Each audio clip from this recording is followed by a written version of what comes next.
I love competition. We don't know what we're cooking with. You can make a recipe beforehand. You just gotta be creative. It's basically a Pandora's box. Everybody Eats is an organisation combating food waste, food poverty and social isolation. 3 nights a week, Everybody Eats offers a 3-course meal from LTD in Wellington, using donated food that would be going to landfill, all for a Koha donation. Food donations are collected first thing in the morning before head chef Al Robbins creates a menu for that night with help from volunteers. This year for the Wellington on a Plate festival, Everybody Eats is welcoming 5 next-generation chefs from around the capital. Each week, one chef will create a menu from donated food they get on the day, before a panel of judges crown a winner at the end of the festival. My name is Tak Tanaka. I'm a head chef at Field and Green restaurants. My chefing journey, a lot of my chefing journey will come from the time I spent in Australia. I used to live there for like 6.5 years. So back then I worked in a lot of different places from high end to low end. So I have been working just a breakfast cafe to, up to like a high standard gastropub, more of the towards like fine dining style restaurants. Oz and New Zealand is quite similar. Especially in this hospitality industries, the food is very similar nowadays. Everything's very modern. Everyone's doing like fusion style, or make it interesting as well. But come from Japan is a lot of the time with more like the ingredient difference, to be honest. Like some of the ingredients are not available, or you don't even see, or like people even never heard of. That is probably the main difference. Or the flavor profile, I guess. They do have one thing, it will be a salt. When I first started back then, everyone always told me more salt, more salt, more salt. Because I think back in Japan, we were a lot more subtle in the salt. So why did Tak want to be a part of this event? It's just something different in it. I guess I love competition.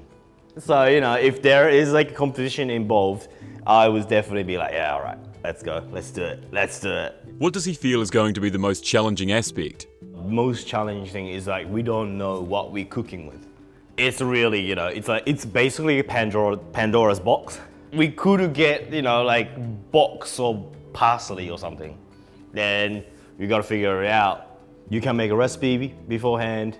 You just gotta be creative. I think that would be probably also the fun part, but probably definitely the most challenging part. And what does the phrase "everybody eats" mean to Tak? Everybody eats, to me, is everybody eats the same thing in the same place. Everyone has different problems nowadays. So it's not like everyone can afford to spend hundreds of dollars per night. But everybody eats means everybody eats, regardless of what situation circumstances they're under. It's not like one group sitting in the big table and the other group is sitting in small tables and it's just sitting in the corner. It's more like everyone's joins together. It's almost like a family meal thing, Yeah, I think that's, to me, is everybody eats. All of the chefs have the same main course protein, oyster cut lamb shoulder. As for the rest of the ingredients, that will be down to the day's donations. Tak has a variety of greens to work with: curry leaves, spinach, cauliflower, broccoli, spring onion, carrots, garlic, potatoes, silver beet, cabbage and okra. So how is this week's head chef feeling? Yeah, great. It's good that I could actually come up with a little bit of few options. So I could be, it could be vegetarian, can also be gluten free, and I'm trying to make it relatively dairy free as well. So like I was saying, everybody can eat. As soon as he laid eyes on his ingredients, Tak had ideas on what to cook. So given that, what's on the menu? Well, first course we got the cauliflower soup, very simple. Kind of start warming up now, but it's still let it be cold. So nice warm soup, cauliflower, a little bit of turmeric, throw some garlic in there, and we got a box of curry leaves. We're just gonna fry them up, make it into curry leaves crisps, and probably reserve the oil and just drizzle on top. For the main course, we obviously got the Lego lambs, so I'm just gonna braise them all, and we're gonna make fresh gnocchi. And it's like a lamb ragu.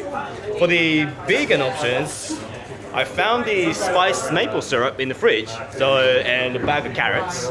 So we're gonna roast carrots, like nice big chunks of carrots, into like spiced maple. We got some like Savoy cabbage, like thinly shredded, and quick saute, nice and simple, but it's very vibrant in flavor. And dessert, we're going to kind of a little bit of classic side. We're gonna do the meringue roulade. I got some Dulce de Leche in the fridge. I'm just gonna whip it up because we don't have a cream. But that's the thing, we whip it up, kind of get those like thicker consistency, and we just spread it, make it into like a nice barrel. We got some pokey, who doesn't like honeycomb?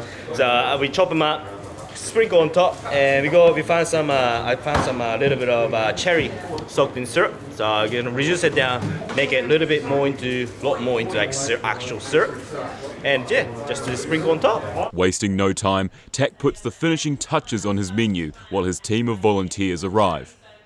Midday, prep begins.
After the prep shift, a new group of volunteers arrive for service, ready to open the doors at 6 p.m.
Halfway through service, and the restaurant is quickly approaching the high end of its capacity, with almost 180 served.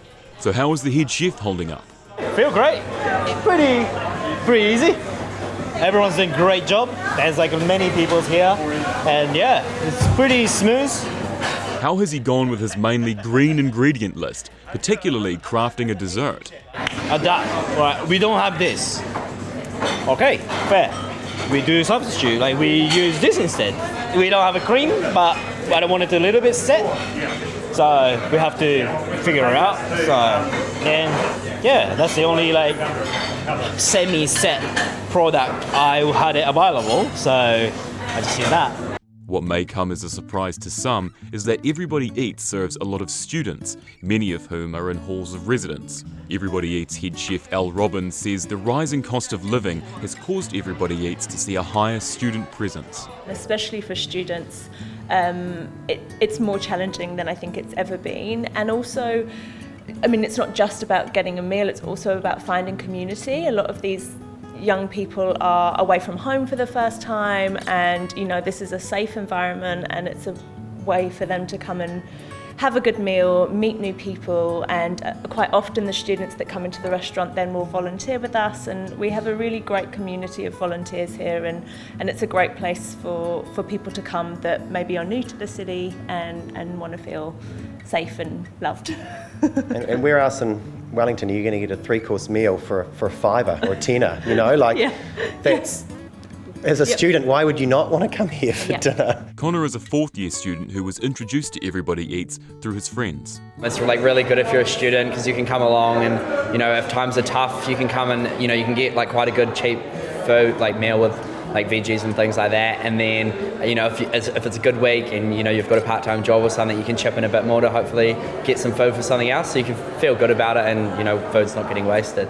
Other 4th-year student Eloise had never heard of Everybody Eats before her first experience. You pay as you feel and you get a 3-course meal, and we were having a long day at uni and I thought that's exactly what I feel like right now. 2nd-year student Clemence has been coming to Everybody Eats for the past couple of months. She says the rising cost of living is a major reason she dines at Everybody Eats.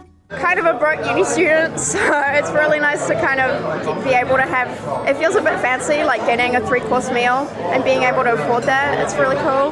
Really hard at the moment, so yeah, it's really nice to kind of get the night off, and also you don't have to cook yourself, so it's a nice break. It's also the sense of community that keeps these students coming back. Tonight we met a guy from America, and then we were able to talk to him about cool things to do in Wellington, and sharing those experiences with people while eating food is great, and it's just a really nice environment. The whole experience is really cool, sitting with random people at the table. You get to meet different people every week, and get some healthy food in you, and it's all for a good cause. Tonight we were sitting across a French couple, and I'm French, so that was really cool. And I think also other uni students, and people just working. It's always really interesting. Service finishes at 8 p.m. with over 180 served. How did our head judge find the second to last menu? They've been looking at the previous competition and leveling it up a bit. It's really cool to see. There's a lot more focused dishes. They kind of felt a little bit more together rather than a lot of different components structured into a dish. Everything's good, but it was everything together made sense on the plate, which was awesome. Tonight's gnocchi was just a good receptacle for sauce, you know what I mean? And the vegetarian one, I can't knock it, man. Maple roasted carrots, so good. How does our head chef feel it went? Easy, so easy, very chill. Yeah, I wasn't expecting this many volunteers, which was great. But yeah, I thought it was gonna be a lot harder, but no, it turns out it was so easy. And what was his standout moment? Production line of gnocchi. We did make about 1,000 gnocchi. Yeah, then when we're watching that, everyone started getting on the group. You can see there is people in it. The line's going, all the trays start laying out. I was like, yeah, let's go. Next time, sous chef of Hillside, Madison Grace, joins a team of volunteers for the final week of guest chefs at Everybody Eats.